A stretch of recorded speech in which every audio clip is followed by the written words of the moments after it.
Hey everyone, तो आज हमें सॉल्व करना है fill in the blanks question को।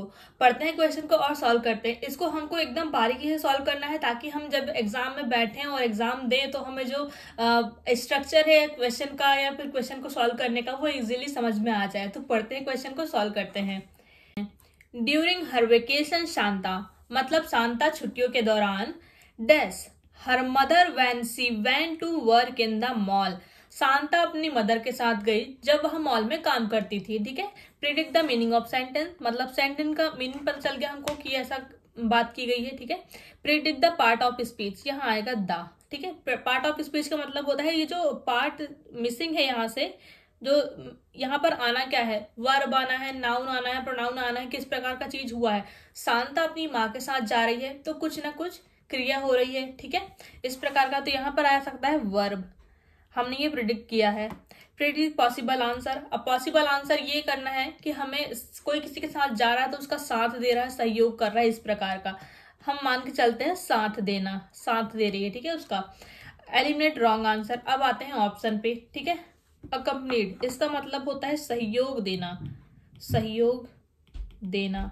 शांता अपनी मदर के साथ गई और उसका साथ दिया, इस प्रकार का ये भी आंसर हो सकता है। बाकी सारे ऑप्शन देखते हैं। आइसोलेटेड, इसका मतलब होता है अलग कर देना। शांता अपनी माँ के साथ गई और अलग कर दी, ऐसे तो कुछ ऑप्शन सही बैठ नहीं रहा है। ठीक है। अबेंडेंट, अबेंडेंट का मतलब होता है त्याग देना।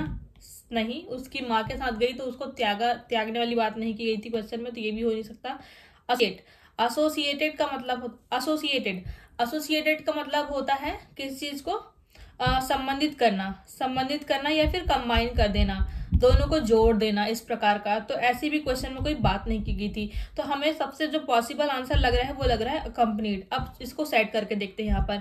During her vacation Shanta accompanied her mother when she went to work in the mall. तो accompanied is the right answer. यही पूछा गया था क्वेश्चन में, तो यही सही आंसर हो सकता है। If the test booklet seal is broken, यदि जो टेस्ट बुकलेट सील है वो ब्रोकन है, टूटी हुई है, या फिर उसके साथ कुछ हुआ है, उसके साथ कुछ हुआ है, bring it immediately to the notice of the invigilator, जो पर्यवेक्षक है उसके पास में तुरंत नोटिस पहुंचाएं। ठीक है। ये हमें क्वेश्चन में पूछा गया है। तो यहाँ पर कुछ ना कुछ क्रिया हुई है। अगर ये सील टूटी हुई है, हमें क्वेश्चन की मीनिंग तो पता चल गई। अगर ये क्रिया हुई है, ब्रोकन टूटी हुई है, या फिर उसके साथ में कुछ ना कुछ तो किया गया है। तो कुछ किया गया है मतलब कुछ क्रिया हुई है। ठीक है। तभी हमें उसको, जो इन्विजिलेटर है, जो पर्यवेक्षक है, उसके पास में इमीडिएटली नोटिस पहुंचाना है। प्रिडिक्ट पॉसिबल आंसर, या तो उसके साथ कोई छेड़खानी की गई होगी या उसके साथ कुछ ना कुछ तो किया गया होगा। हम प्रिडिक्ट कर सकते हैं छेड़खानी। ठीक है। छेड़छाड़ की गई है बुकलेट के साथ में। Eliminate wrong answer. अब पहुंचते हैं ऑप्शन पे। एडजस्टेड का मतलब होता है उसको ठीक कर देना, जोड़ देना। अब हम इसे यहाँ रख के देखते हैं। If the test booklet seal is broken और एडजस्टेड, उसको क्यों एडजस्ट करेंगे, उसको तो हमें तुरंत इन्फॉर्म करना है ना इस इन्विजिलेटर के पास में। ओपन का मतलब होता है खोलना, खोल दें उसको, और नहीं, ऑलरेडी वो ब्रोकन है, टूटी हुई है, उसे कैसे खोलेंगे, ये तो ऑप्शन बैठ ही नहीं रहा है। टेम्पर्ड का मतलब होता है गलत तरीके से छेड़छाड़। अब इसको यहाँ हम रख के देखते हैं। If the test booklet seal is broken और tampered with, bring it immediately to the notice of the invigilator. यदि जो टेस्ट बुकलेट सील है वो ब्रोकन है, टूटी हुई है, या फिर उसमें गलत तरीके से छेड़खानी की गई है, तब उसे हम पर्यवेक्षक के पास में इमीडिएटली नोटिस पहुंचाएं। ये सही ऑप्शन काफी हद तक बैठ रहा है। क्लोज्ड का मतलब होता है बंद कर देना। उसे क्यों बंद करेंगे, जब वो टूटी हुई है तब तो हमें इन्फॉर्म करना है। टेम्पर्ड का मतलब क्या होता है, गलत तरीके से छेड़छाड़, गलत तरीके से छेड़छाड़। ठीक है। गलत तरीके से छेड़छाड़ को हम बोलते हैं टेम्पर्ड। तो यही सही आंसर लगा है। अगर हम इसको यहाँ पुट करें हैं तो ये सही आंसर बैठ रहा है काफी हद तक। तो tempered is the right answer. इसका मतलब होता है गलत तरीके से छेड़छाड़ is the right answer. Next question है दिव्यज्योति शॉर्ट एनिमेशन फिल्म, मतलब दिव्यज्योति की छोटी animation film highlights the stark contrast between the rich and the poor in India. जो इंडिया के गरीब और अमीर लोग के बीच में स्पष्ट अंतर को हाईलाइट करती है, उजागर करती है। ठीक है, तो हमें यहाँ पता करना है क्या क्वेश्चन की मीनिंग, तो हमें पता चलेगा क्या पूछा गया है। Predict the part of speech. Part of speech मतलब जो मूवी थी उसमें किस प्रकार से क्रिया की गई थी, किस प्रकार से काम हुआ था, कैसे उन्होंने दोनों के अंतर को दर्शाया था, मतलब हाईलाइट किया था, उजागर किया था दोनों के बीच में अंतर को, ये हमें पता करना है। तो पार्ट ऑफ स्पीच में यहाँ पर आएगा एडवर्ब, मतलब जैसे जो कार्य हुआ था वो किस प्रकार से हुआ था, मतलब क्रिया विशेषण होता है, मतलब एडवर्ब का मतलब जो कार्य किया गया था वो किस प्रकार से हो रहा है, किस प्रकार से क्यों हो रहा है, इस प्रकार का पता करना था। प्रिडिक्ट पॉसिबल आंसर, मतलब कार्य बहुत ही गंभीरता से, बहुत ही इजीली, बहुत ही टफली, या कैसे कार्य संपन्न हुआ था, कैसे उन्होंने मतलब बताया था दोनों के बीच में अंतर को। Eliminate wrong answer. अब हम पहुंचते हैं ऑप्शन पे। फर्स्ट ऑप्शन दिया हुआ पॉइनेंटली। पॉइनेंटली का मतलब होता है गंभीरता से, गंभीरता से उन्होंने बताया था दोनों के बीच में अंतर को, या फिर स्ट्रिक्टली कठोरता से बताया था, कठोरता से वो बताती हैं, या केयरलेसली लापरवाही से, या फिर दोनों के बीच में उन्होंने अंतर लापरवाही से दर्शाया है। या स्वीटली मतलब मधुरता या प्यार से, बहुत ही प्यार से उन्होंने दोनों के बीच में अंतर को बताया है। तो आपको बोल दिया जाए कि गरीब और अमीर के बीच में अंतर को स्पष्ट करना है, तो ऑब्वियस ही बात है बहुत ही गंभीरता से उन्होंने मूवी में उस चीज को बताया होगा, उस चीज से उजागर किया गया होगा। तो पॉइनेंटली इज द राइट आंसर, मुझे जहां तक लग रहा है। अभी से हम क्वेश्चन में रख के देखते हैं। Divyajyoti short animation film poignantly highlight the stark contrast between the rich and the poor in India। जो उन्होंने दर्शाया गया था इंडिया के गरीब और अमीर लोगों के बीच में, दोनों के बीच में अंतर को बहुत ही गंभीरता से मूवी में स्पष्ट किया था। ठीक है, तो गंभीरता मतलब poignantly is the right answer, ये मुझे लग रहा है और यही सही आंसर है।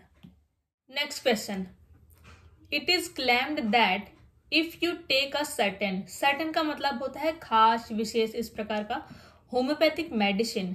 यह दावा किया जाता है कि अगर आप एक विशेष होम्योपैथिक दवा लेते हैं, ठीक है, तो it will dash you against the corona virus. तो यह आपको कोरोना वायरस से सुरक्षा प्रदान करेगा। यहाँ पर डैश कुछ ना कुछ करके देगा। अगर आप एक होम्योपैथिक मेडिसिन लेते हैं तो हमें क्वेश्चन की मीनिंग पता चल गई। ठीक है, predict the part of speech मतलब यहाँ पर आ सकता है कुछ ना कुछ करके देगा, मतलब कोई क्रिया होगी, तो इसका मतलब है यहाँ पर आना है वर्ब। ठीक है, प्रिडिक्ट पॉसिबल आंसर मतलब कुछ ना कुछ करके देगा, कोरोना वायरस से सुरक्षित करके दे सकता है, इस प्रकार का। ठीक है, तो हम लिख सकते हैं सुरक्षित, इस प्रकार का हमने प्रिडिक्ट किया है। Eliminate wrong answer. अब हम आते हैं ऑप्शन पे। शेल्टर का मतलब होता है शरण देना, जैसे किसी को घर से बाहर निकाल दिया गया है और हमने उसको घर में अपने रखा हुआ है, तो उसे हम बोलते हैं शरण देना। ठीक है, इम्यून का मतलब होता है प्रतिरक्षित मतलब एक प्रकार का प्रतिरक्षित। ठीक है, ये एक प्रकार का एडजेक्टिव है, लेकिन हमें चाहिए कि यहाँ पर वर्ब चाहिए, तो ये एडजेक्टिव है। अगर यहाँ पर इम्यूनाइज होता तो वो सही आंसर हो सकता था। ठीक है, रेनफोर्स का मतलब होता है मजबूत करना या किसी चीज को और भी ज्यादा स्ट्रॉन्ग कर देना, जैसे कि कोई पुल बना हुआ है और इंजीनियर ने उसको और भी ज्यादा मजबूत करने के लिए निर्णय लिया है, इस प्रकार का। ठीक है, मजबूत करना, लेकिन ये स्वास्थ्य सुरक्षा के लिए सही नहीं बैठता। फोर्टिफाई का मतलब होता है मजबूत करना, सुरक्षित करना, और ये जो आंसर है सुरक्षित करना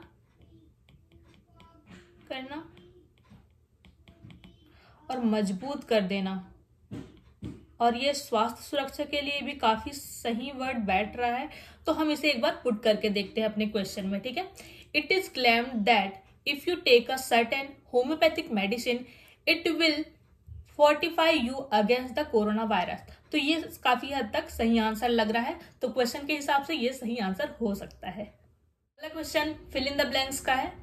this train is dash for Bihar. यह जो ट्रेन है वह बिहार के लिए है। ठीक है, डैश में हमें कुछ पुट करना है। क्वेश्चन का मीनिंग पता चल गया, यह जो ट्रेन है वो बिहार के लिए है। ठीक है, predict the part of speech. Part of speech में हमें डैश का पता करना है कि यहाँ पर आना क्या है। बिहार चूंकि एक नाउन है, तो नाउन की या तो विशेषता बताने वाला एडजेक्टिव आ सकता है, यहाँ पर एडजेक्टिव जो कि हमें नाउन की विशेषता बताए, या फिर यहाँ आ सकता है एक वर्ब जो हमें यहाँ जो कार्य हो रहा है उसके बारे में बताए।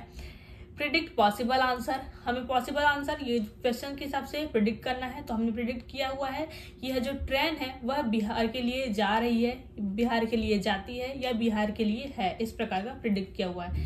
एलिमिनेट रॉन्ग आंसर, पहुंचते हैं ऑप्शन पे। फर्स्ट ऑप्शन दिया हुआ है बाउंड। बाउंड का मतलब होता है जाने वाला है, जाने वाला।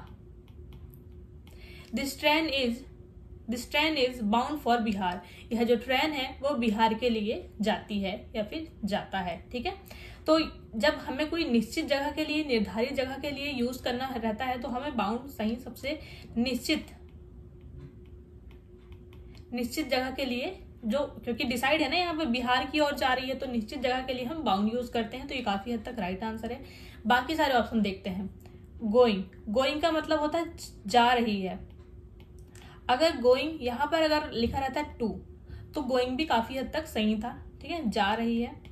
रनिंग का मतलब होता है चल रही है, यह जो ट्रेन है बिहार की ओर चल रही है, तो यहाँ पर अगर टू वर्ड होता तो ये जो रनिंग है ये काफी हद तक सही होता। इंटेंडिंग का मतलब होता है इरादा रखना, किसी चीज का इरादा रखना, ये तो किसी भी हालत में यहाँ पर सही नहीं बैठता। तो क्वेश्चन के हिसाब से यह जो ट्रेन है वह बिहार के लिए जाने वाला है, इज द राइट आंसर। मतलब जो बाउंड है इज द राइट आंसर, यही पूछा गया है इसमें। ठीक है, अगर वीडियो अच्छी लग रही होगी तो प्लीज चैनल को सब्सक्राइब कीजिएगा और बस बने रहिए चैनल के साथ में।